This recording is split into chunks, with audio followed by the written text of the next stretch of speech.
સો hi everyone, કેમ છો? Good morning, Har Har Mahadev, have a nice day. કેમ છો? આઈ હોપ બધા મજામાં જ હશે. મારા યુટ્યુબ ચેનલમાં આપ સૌનું સ્વાગત છે. તો ચલો ગાઈસ, અત્યારે તો ક્યારનું મોર્નિંગ થઈ ગયું છે, બટ ગુડ મોર્નિંગ કરું છું કેમ કે બ્લોગિંગ સ્ટાર્ટ કર્યું એટલે પહેલાં મોર્નિંગ કહેવું પડે. બટ ડુબેરનો ટાઈમ થઈ ગયો છે અને અત્યારે મતલબ ખાંસી બહુ બધી છે એટલે આપણે ખાવું પડે છે આમલેટ. ચાલો તો જેને જેને આમલેટ ભાવતું હોય તે ખાવા માટે આવી જાઓ. મેં પીઝા ટાઈપ બનાવ્યું છે, બહુ સરસ મજાનું. પહેલાં એક પોઝ લઈ લો. ઠંડીના સમયમાં આમલેટ ખાવું પડે અને ખાંસી અને શરદી ઉધરસ હોય છે એટલે ખાવામાં સારું રહેશે, બેટર રહેશે. તો ચલો ખાવું હોય તો આવી જાઓ ફટાફટથી. અને આપણે તો ખાવા બેસી ગયા છે કેમ કે ઠંડીનો સમય ચાલે છે અને ઉધરસ અને ખાંસીને બહુ બધું થઈ ગયું છે.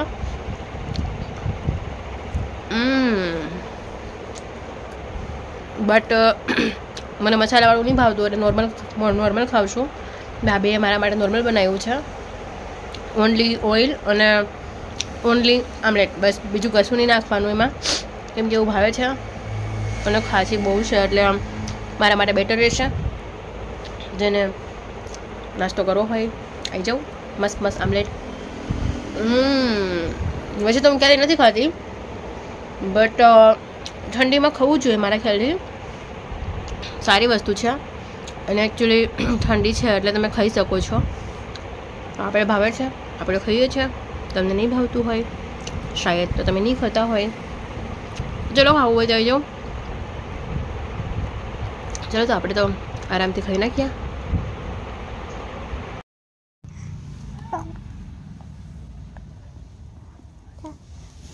હેલો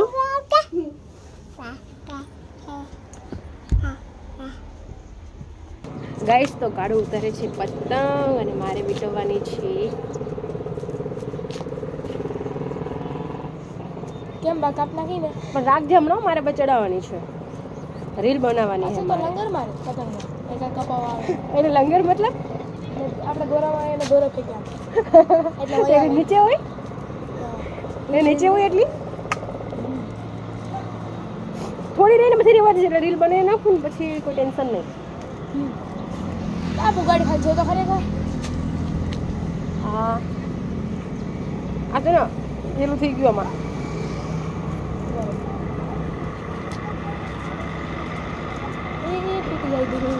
ફરી જવા દઉં છું અહીંયા. ગાઈસ, તો હું ને કાળો ઉડાવીએ છીએ પતંગ અત્યારે મસ્ત મસ્ત જોઈ શકો છો. અને અમારી પતંગ ક્યાં પહોંચી છે એ અમે થોડી વાર બતાવશું. જોઈ શકો છો અમારી પતંગ ક્યાં ઉડે છે. આટલે દૂર સુધી અમારી પતંગ ઉડે છે. જોઈ શકો છો એ પતંગ ચડાવી છે કાળુએ અને કાળું અહીંયા છે. તો કાળું ઉતારે છે પતંગ, સોરી ઉતારે છે ને ઉડાવે છે. હવે એડી મારે ઉડાવવાની છે. એકની તો કટ થઈ છે અને પાછી અમારે બીજાની કટ કરવાની છે. એટલે અત્યારે જો કાળું ઉડાવે છે મસ્ત પતંગ અમારી. અને અમારે તો પતંગનો ત્યોહાર ચાલુ થઈ ગયો છે એટલે અમે ઉતારીએ છીએ નહીં, સોરી ઉડાવીએ છીએ પતંગ. તો ગાઈસ, તો બી કન્ટિન્યુ રહેજો, બન્યા રહેજો. બ્લોગમાં નવા હોય તો લાઈક શેર સબસ્ક્રાઈબ કરજો, બેલ આઇકન દબાવવાનું નહીં ભૂલતા કેમ કે આજે ઉડાવવા આવ્યા છે પતંગ. અને પકડું તો કાળું અત્યારે ઉડાવે છે પતંગ અને ખૂબ જ મસ્તી કરે છે અને ખૂબ જ સારું લાગે છે અમને પતંગ ઉડાવવાનું. તો કાળું કેટલી પતંગ કટ કરી? તો કે અત્યારે સુધી મેં 3 પતંગ કટ કરી છે અને હજુ પણ કટ કરવાનો છે. તો ચલો ગાઈસ, અંધારું થઈ જશે પહેલાં મારે 2-3 રીલ્સ બનાવી છે, રીલ શૂટ કરી દઉં. એક પતંગવાળી સ્પેશિયલ રીલ શૂટ કરું છું એટલે અત્યારે બધાને સ્ટેટસમાં રાખવા માટે આવી જાય. ચલો તો બન્યા રહેજો. સો હાય એવરીવન, મારી પતંગ ક્યાં સુધી પહોંચી છે તમે જોઈ શકો છો. કાર્તિક, મારી પતંગ બતાવો તો ક્યાં સુધી પહોંચી છે. તારી મારી દોસ્તી છે જગથી નિરાલી, તમે બદનામ બહુ કર્યા રે, અમે તો એક નથી થયા રે. તો દૂરથી બનાવજો, થોડું દૂરથી. આગળ બીજી પતંગ કટ કરવાની છે કા? કોની? અલી તો આવે. ચોક્કસ. હા,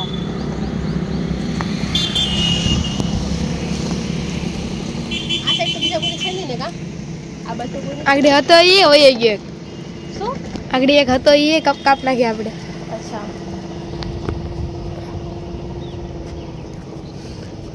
કબૂતર જા જા જા, કબૂતર જા જા.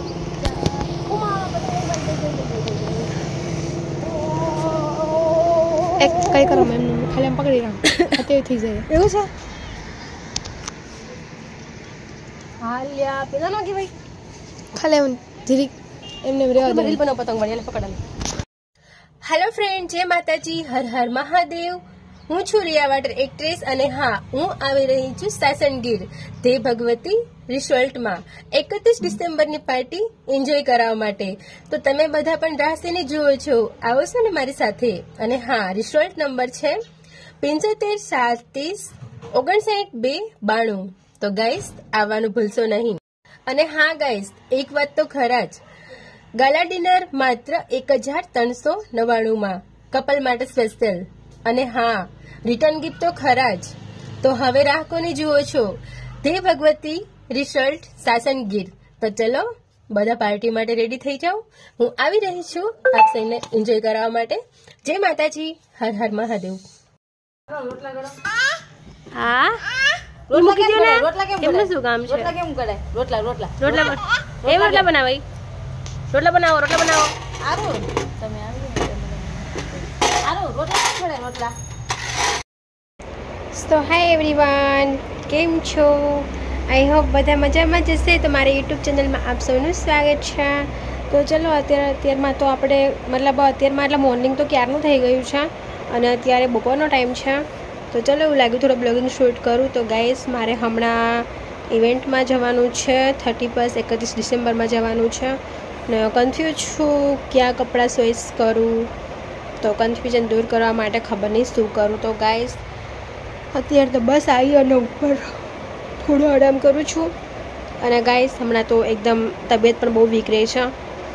અને હા, તો શું જણાવું કહો તમને લોકોને, કેમ કે અત્યારે તબિયત બી થોડી લો છે અને પ્લસ કે માઇન્ડ બી કામ નહીં કરતું ને ઠંડી એકચ્યુઅલી બહુ પડે છે અને ઠંડીના હિસાબથી મને ઠંડીની છે બિલકુલ નહીં ગમતું. અને હા, તમે એમ કહો છો ને કે રિયાજી બ્લોગિંગ કેમ બહુ લેટ આવે છે બટ હમણાં થોડું કામ પણ છે એટલે કામમાં બી વ્યસ્ત છું, થોડી બીજી છું. અને બસ થોડું ઘરે પ્રોબ્લેમ છે, મીન્સ કે મમ્મીની તબિયત ખરાબ છે એકચ્યુઅલી, ખાંસીને એવું થઈ ગયું છે, પ્લસ મારી તબિયત બી ખરાબ છે. અને હા, તો ચલો ગાઈસ, બી કન્ટિન્યુ રહેજો, બન્યા રહીજો. સો હાય ગાઈસ, તો જમીન આવી ગઈ છું ઉપર અને હવે હું બ્લોગ કરીને જવાનું છે નીચે સુવા માટે. તો ચલો ગાઈસ, બી કન્ટિન્યુ રહેજો, બન્યા રહેજો. નવા હોય તો લાઈક શેર સબસ્ક્રાઈબ કરજો. અને આજનો ડે અહીંયા ખતમ થાય છે તો હું બ્લોગમાં એન્ડ આપીશ. તો ચલો guys, bye, Har Har Mahadev, good night, sweet dream, take care. ચલો મોર્નિંગમાં મળીએ, બાય.